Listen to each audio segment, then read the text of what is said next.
Let's go back to one of our leading stories that we're carrying for you today. The Western Cape Transport MEC, Mitchell Daylin, has confirmed that no solution has been reached between CODETA and CATA taxi associations.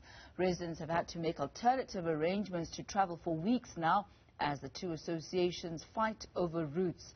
For more on this, I'm joined by Leslie Sikupela, who is the Secretary at the Congress of Democratic Taxi Associations. We had also extended an invite to the Cape Amalgamated Taxi Associations, and they say unfortunately they are stuck in meetings for now, but may be able to join us a little bit later on this afternoon. Should that happen, we certainly will be talking to them and hearing their side of the story too. Mr. Sikupela, thank you very much for your time today.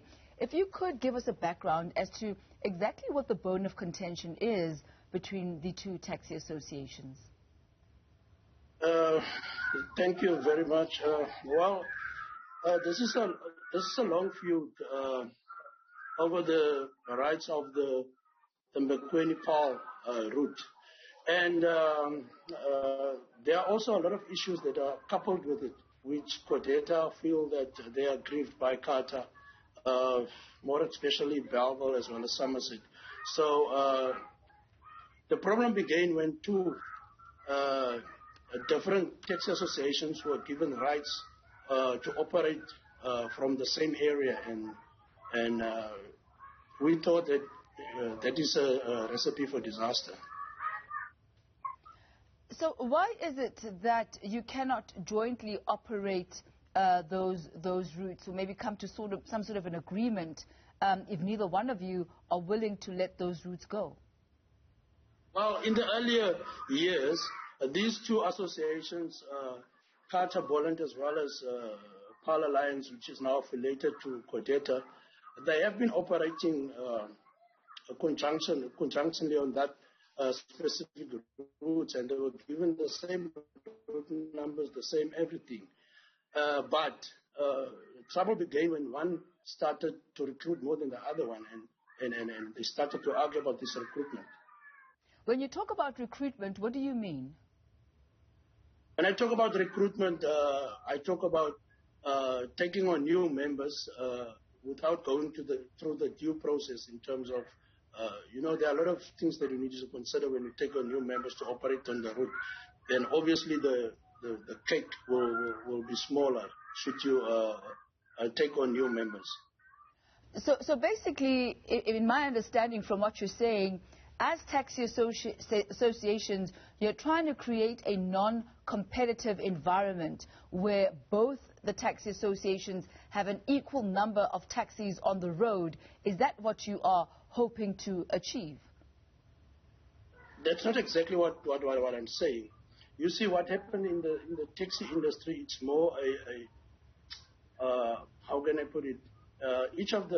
You see on the other routes, you've got an area where you operate from and an area where you take the people to. Most of the time, the area where you're operating from, which is your A point, is the area where you live, you understand. So mostly we're taking passengers to town and return. So on this specific route in Mbekweni, it's a small township just outside Paarl, about 5 kilometers outside the town, or 10 kilometers. There's two associations that were registered with the same rights. There was existing association, then a second one was registered on top of that one, and they were given the same rights. And what happened there was a feud between the two associations, and then a fight ensued, and violence started happening since 2018, if I'm correct. So from your perspective, what is the ideal environment? What is it going to take for there to be an agreement between the two associations? Right now, as I'm speaking to you, we had a meeting with both the National Minister of Transport as well as the MEC of Transport in the Western Province, and there is no solutions because both these associations are sticking to the guns. They do not want to give in to one another, and the only thing that's going to stop this ongoing tension is both parties can meet each other halfway. And that's the only way.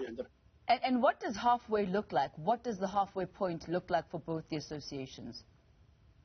For now, to be honest with you, halfway is not in sight. We were so close the other day, but yet so far, because the one party is adamant that we are not willing to budge for anything less than this, and the other party is also adamant that they're not willing to budge for anything less than what they want. Is it not possible to have a 50% share of that market? Well, it is possible to have a 50% share, but you must note that whatever agreement we make at the moment won't be the final agreement, as this issue about this Route B97 is still under arbitration. And we as CODETA, we respect the rule of law, so we are patiently awaiting for the arbitration. But the question is, how are these two parties going to allow an interim solution to sit until the arbitration process is finalized? There's some arguments from some quarters saying and calling you mafia associations and saying that you cannot negotiate with mafias. Instead, what you need to do is to suspend them. Your thoughts on that? Well, I wouldn't agree with that statement, because, you know, by suspending the association, we're creating a bigger problem, you understand? And obviously we want to come to a position where both these two associations can agree on something. Yeah, and currently everybody knows, the one association knows what the other one wants in terms of this issue. It's just a matter of bringing those two closer together and see which one can be more probable, because we are talking about a temporary solution here. Because I think on the 26th of this month, the arbitration process will resume, and then it will take maybe another 2 to 3 months for the whole process to be concluded. So whatever we agree on now is just a temporary solution, but it seems to be very difficult for both sides to accept whatever's on table.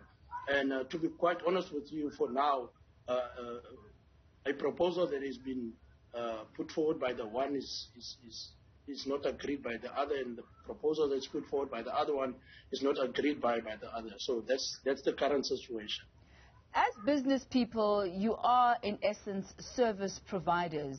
If you take yourselves out of the equations and the competition that exists between the two of you, what is the ideal scenario that would actually service the communities, that would serve to their best interest, in your view? In my view, that's a very difficult question. Obviously, we wouldn't want it to get that far in terms of where such drastic measures need to be taken, because considering the fact that, you know, that the taxi business is not subsidized by government, and at this very moment it is very sad, because it's almost 2 weeks that we're not operating, and it's starting to dig deep into the pockets of the members. So it will be a very difficult solution should government step in with a solution like that.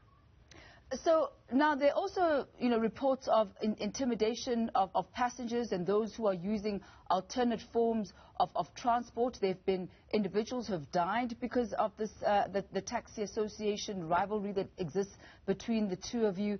Your comments and your thoughts on that?